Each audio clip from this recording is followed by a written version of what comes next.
Hoje coloquei um vídeo, um shorts, de um padre, o padre Christian, será?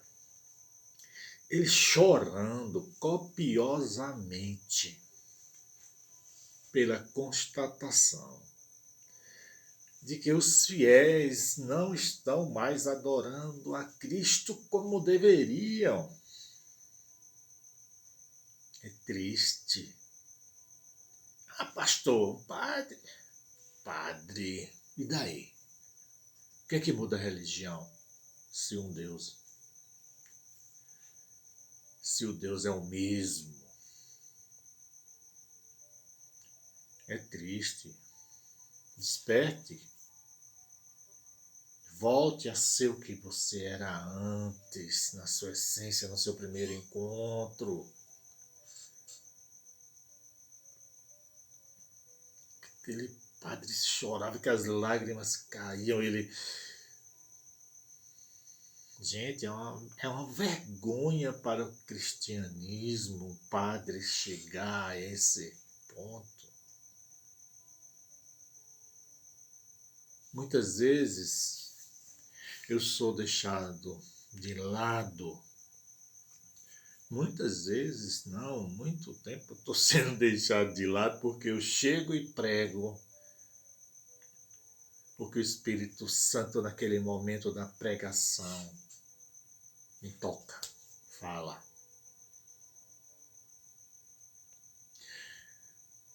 Dias atrás eu fui convidado a pregar em uma igreja e lá o Espírito Santo, ei, fala sobre pregação. E na pregação você fala sobre campanhas. Gente, campanhas. Muitas vezes as pessoas conseguem curas, libertações numa campanha pela sua espiritualidade, pela forma com que você aplica a sua fé. E eu toquei nesse assunto, ok? Tranquilo. A campanha, como eu falei naquela pregação, era que a campanha é espiritual. A campanha as pessoas se unem, aplicam juntas ali na sua fé, seus problemas. E choram assim como esse padre, chora copiosamente por uma filha, por um irmão, por uma mãe, por um sobrinho que está passando por necessidade, por um esposo, por uma esposa, que estão sofrendo por algum motivo, seja por enfermidade, seja por qualquer outra causa.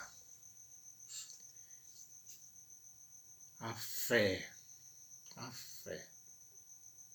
Outro dia eu comentei aqui que um certo dia um senhor chegou lá com as dores nas pernas, e as pernas doíam muito, que ele não estava mais suportando.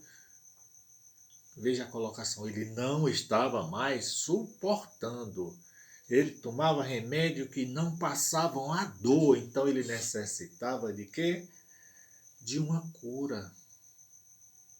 E eu cheguei simplesmente, Senhor, eu não sei o tamanho da fé deste homem, a fé. E não sei qual o propósito que o Senhor tem para a vida dele. Propósito.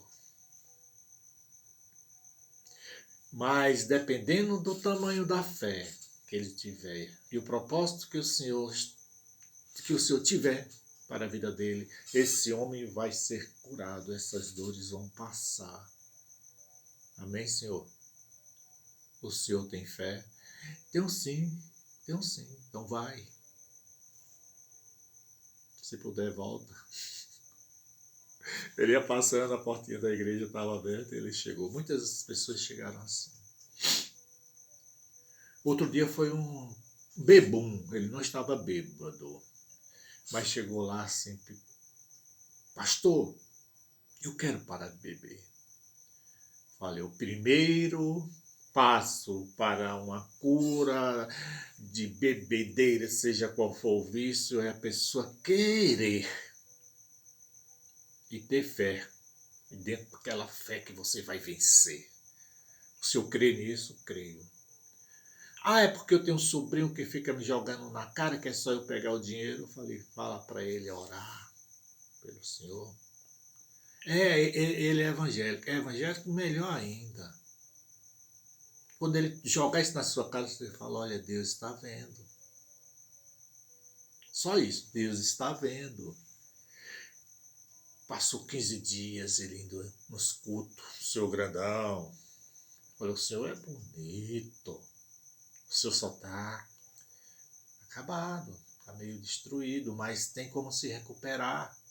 Força, força. Não ligue para o que as pessoas querem, mas para o que o Senhor quer de sua vida. 30 dias depois ele recebeu, não é 30, uns 20 dias depois ele recebeu o dinheiro. Pastor, está aqui o dízimo. Eu falei, olha, você quer não o dízimo? É de coração? É com alegria? É, pastor, porque eu estou alegre, estou satisfeito. Tem 28 dias, eu acho, que eu não bebo, que eu não bebo, que eu não bebo, que eu não boto uma gota de álcool, que não estou tendo vontade nenhuma, pelo contrário, estou tendo repulsa. Falei, opa! Logo depois foi uma irmãzinha dele, baixinha, uma senhorinha, estava tendo alucinações, ouvindo vozes e estava naquele clima de depressão. Aí eu falei, opa, agora já não é mais comigo, é com minha esposa. Minha esposa é forte na oração. Minha esposa, ela tem um dom assim de tocar fundo nas feridas, nos vícios, nos hábitos. Tanto que muita gente se afastou dela por isso, por estar em pecado. Então tem medo que ela chegue a ponto, olha, você está fazendo isso, você pare com isso. Não adianta você vir orar aqui hoje, e amanhã de novo, e amanhã de novo, e continuar errando. Você sai daqui depois da oração, chega lá fora, igual quando sai da igreja. Poxa, é uma tristeza, viu? Você fazer uma pregação, trazer uma palavra, estudar, porque minhas palavras eu estudo elas. Aqui não, aqui quando eu estou conversando com vocês, eu deixo o Espírito Santo fluir. Aí vem lapada, vem lapada. Então, pare de ficar se apegando a orações de pastores, disso, daquilo, ore você mesmo. Jesus Cristo chegou e falou, você pode fazer o que eu faço, então faça.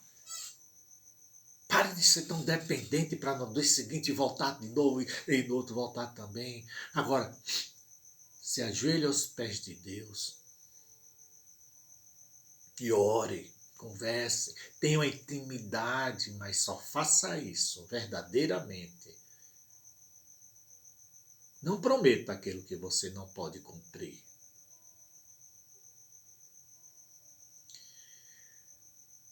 Cristo, ele deu a vida por mim, por você, por nós.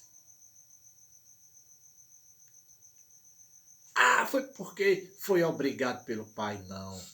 Ele, em João 10:18, fala assim, ninguém me tira de mim, mas eu de mim mesmo a dou. Tenho poder para dar e poder para tornar a tomá-la, porque este mandamento recebi de meu pai. Sim, ele, o pai. A gente já mandou Débora, Sansão, quantos juízes para salvar esses povos, ou esse povo, o judeu, Israel, o povo de Israel. o povo agora brasileiro, que isso aqui, não só foi naquela época, é agora, é eterno. A vida de Jesus, ela surgiu, veio, ele estava lá e veio para cá, saiu do lado para viver a sombra. Por quê? Porque nós ficávamos errando, pecando, sendo escravizado, depois arrependidos, clamávamos, implorávamos e Deus mandava alguém para nos salvar, nos resgatar. Mas todas as vezes que fazia isso, que alguém vinha e nos salvava, logo em seguida a gente tornava a cair no mesmo erro, tornava a cometer os mesmos vícios, e vinha alguém, vinha um país e pá! Era a Babilônia, era o Egito, e lá ia correndo das carruagens, que as carruagens estão vindo hoje. A gente comete os mesmos erros pessoalmente. Hoje não é mais o povo, não é mais não, é nós. Nós. Aí Jesus Cristo veio, o Pai falou, vai lá. Vê o que acontece com a mente desse pessoal. O que eles fazem, o que eles sentem. E Jesus veio em carne e sofreu como nós sofremos, chorou como nós choramos.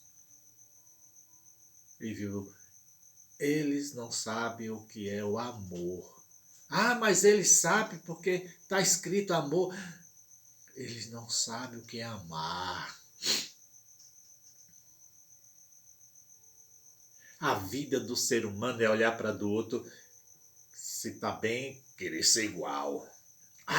Vai casar, também vou casar. Vai separar, também vou separar. Comprar um carro, eu não tenho condição, mas vou fazer de tudo para comprar um carro também, mesmo sem ter condição. Eu falei no vídeo anterior, vai comprar para mostrar ao outro que não está nem aí para o que você tem. Eles têm vida própria, vivem a vida deles. Aí lá vai você entrar pelo... Rapaz, toma tempo, bota mola nos pés e sai aí vivendo a verdadeira essência para o que você foi criado, e agora você se tornou uma coisa tão pequena, mas tão pequena, que vive carregando uma cruz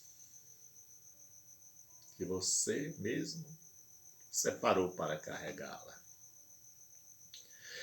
Jesus, Jesus, Jesus.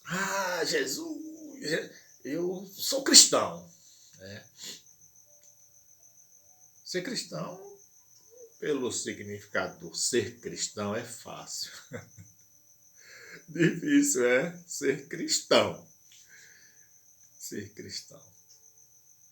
Você sabe o verdadeiro significado da cruz? Me responda uma coisa. Você acha que é obrigado a passar por aflições, sofrimentos e até carregar uma cruz para ser cristão? É esse o significado?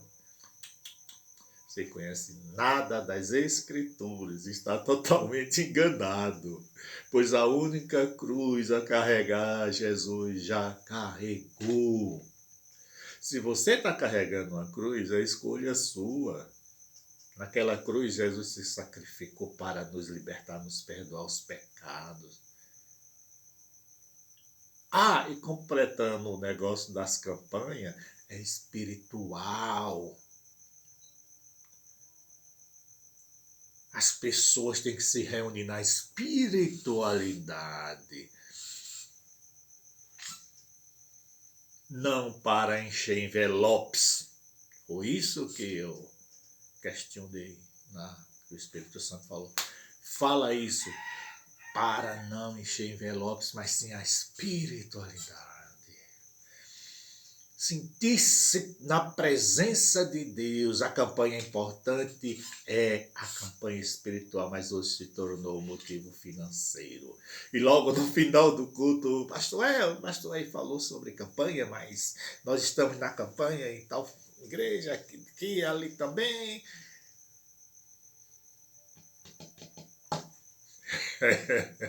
Aí eu cheguei e falei, opa, Espírito Santo, tu me colocou numa fria. Não. Espiritualidade. E nessa questão financeira que as coisas se tornaram hoje, com a igreja parecendo mais um shopping. É verdade. É tanta atração. É lindo o grupo de dança? É. Ótimo. Dance com amor, com carinho, se dedique para que seja uma coisa para Cristo. Não para se exibir com seus movimentos, às vezes sensuais. Tem igreja aí, meu Deus do céu. É só ir na internet e falar absurdos que acontecem na igreja.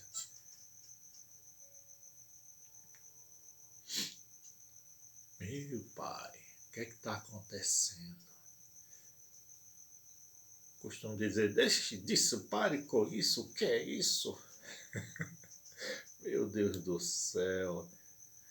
Carroças vazias que só fazem barulho, levando povos, gente, mais gente, para o absurdo do absurdo, como minha mãe dizia, isso é o cúmulo do absurdo, isso é uma falta de absurdo, cúmulo.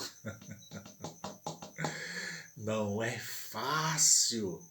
Quem comete o pecado é o diabo, o adversário, o inimigo, quem anda ao derredor trabalhando persistentemente para o nosso mal, distribuindo sofrimento, tristezas, cruzes para carregar mundo afora. Aceite a Jesus verdadeiramente e seja liberto. E o inimigo fugirá do nome dele, mas ele foge e fica ao longe, espiando, certo? Esperando que a gente abra brechas. E se as enxergar, se essas brechas sumirem, ele vem e entra com raiva, causando mais estrago do que antes. Sabe o que é que mais deu raiva ao diabo? Mais da raiva que ele fica assim, rangindo os dentes. É lembrar que Jesus diz, perdoa-lhes, pois eles não sabem o que fazem. Naquele momento de dolorosa crucificação e inspiração divina, para que Deus nos perdoasse em um momento que ele sentia tanta dor, naquela terrível morte de cruz. E ali ele orou por nós, nos propiciou perdão, estávamos perdidos e órfãos de paz, agonizando sem preconceitos e princípios que foram perdidos lá atrás nos pecados de tantos juízes. E o Pai faz, vai lá agora. Faz uma aliança com esse povo, de sangue, do que for preciso. Mas mostra a ele que eu os amo. Eu os quero do meu lado. Porque são meus filhos. Ok? No início, voltando ao início. O padre chorando copiosamente. Né? Jesus sangrando copiosamente. Quem é a vítima? É o padre, Jesus? É o padre chorando? Gente, voltem a amar a Jesus. Ou Jesus dizendo, eu os dou a vida, porque eu quero.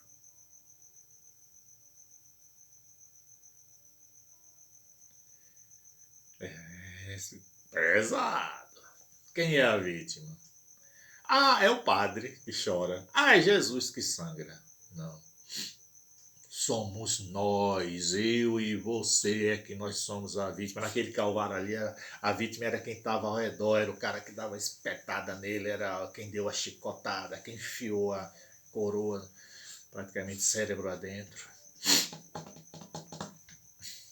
Você está entendendo quem era a vítima? Éramos nós que estávamos ali, segundo 1 João 3,8, cometendo o pecado.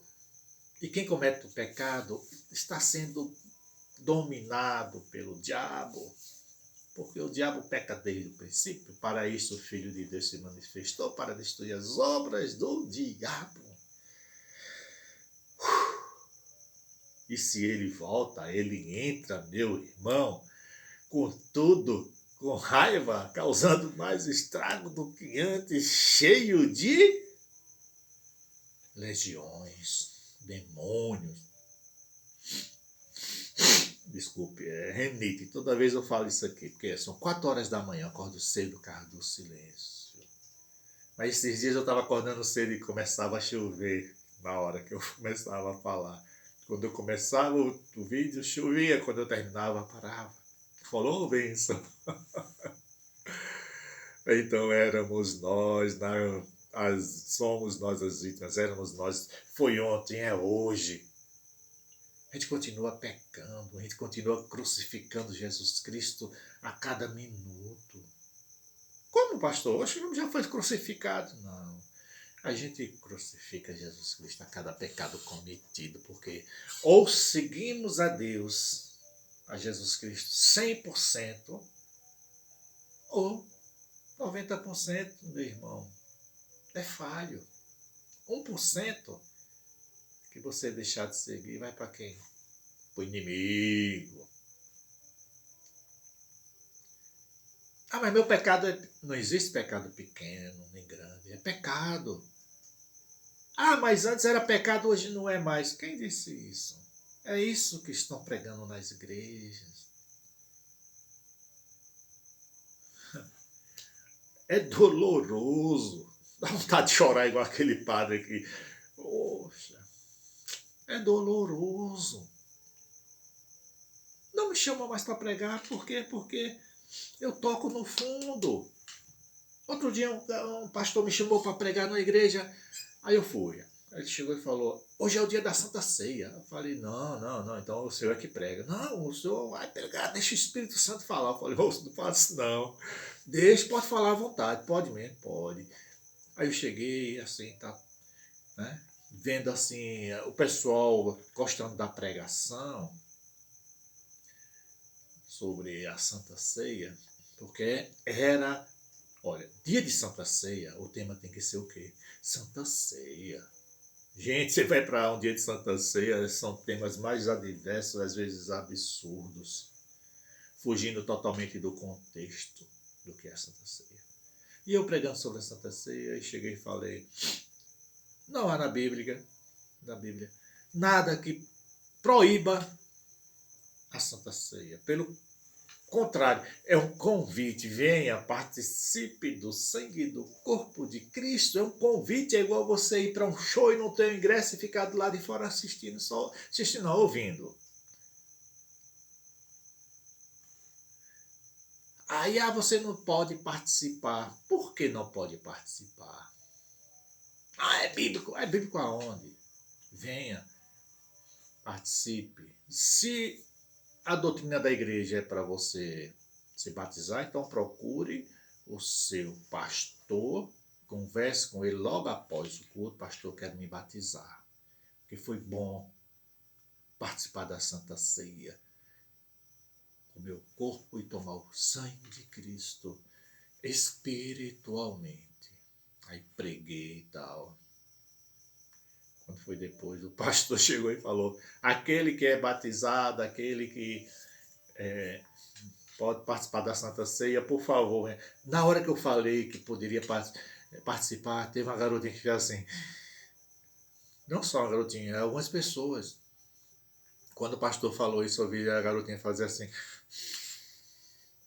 Algumas pessoas também. Ou seja, muitas doutrinas estão afastando as pessoas da igreja. Então, gente, pare de buscar cruzes para carregar. Não faça além daquilo que Jesus já fez, a não ser o que ele nos pediu. Então aceite como único Senhor e Salvador, e viva num convívio que Ele resgatou com o nosso Pai, amando-nos uns aos outros, amando uns aos outros. No momento da sua morte, o véu do templo que nos separava do nosso Pai se rasgou e voltamos a viver em comunhão com Ele, com o nosso Deus, com o nosso amado Pai, com o nosso Criador. O verdadeiro significado da cruz é a soma de tudo isso. É a libertação, é a vida em abundância em Cristo, é o retorno aos braços do nosso Pai, é o retorno de todos os nossos perdões, já nos propiciado naquela cruz, em cima dos nossos pecados cometidos. A verdade da cruz está no que levou Jesus Cristo a sofrer tanta dor para nos libertar. Ele pagou um preço pelos nossos pecados, pelas suas feridas fomos sarados. Ai, gente. Na cruz, naquela cruz, Jesus se revelou aos homens ao entregar seu Espírito. Jesus resgatou-nos o acesso direto ao Pai, no rasgar do véu que há longos anos vedava ao homem pecador os últimos mistérios da vida, impediu de simbolicamente ter o seu reencontro com Deus. Foi ali que Deus se dá a conhecer ao homem, e a cruz traz o homem para Deus, que leva Deus ao homem através do seu Filho.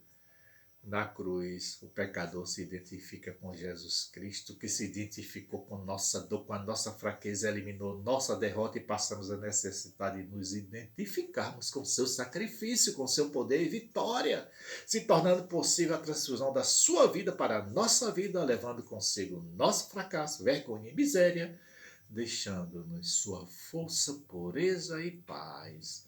Mas temos que ter atitudes. Escute o choro do Padre.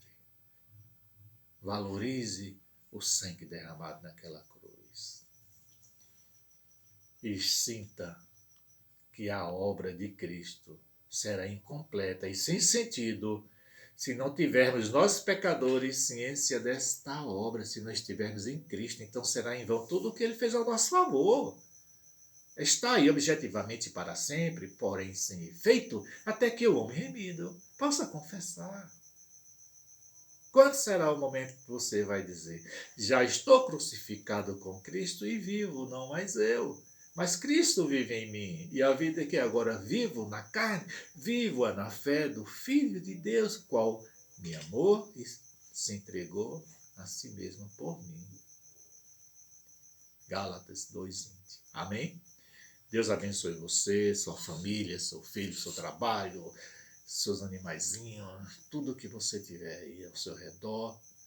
Ele lhes dê uma vida em abundância. E que você sinta que essa abundância veio para que você seja liberto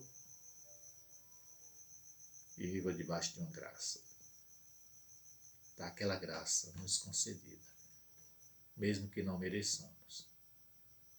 Amém? Siga, se inscreva, compartilhe, comente. E nos ajude a crescer, porque crescendo estaremos sempre juntos, cada vez mais com você. Amém? Deus os abençoe.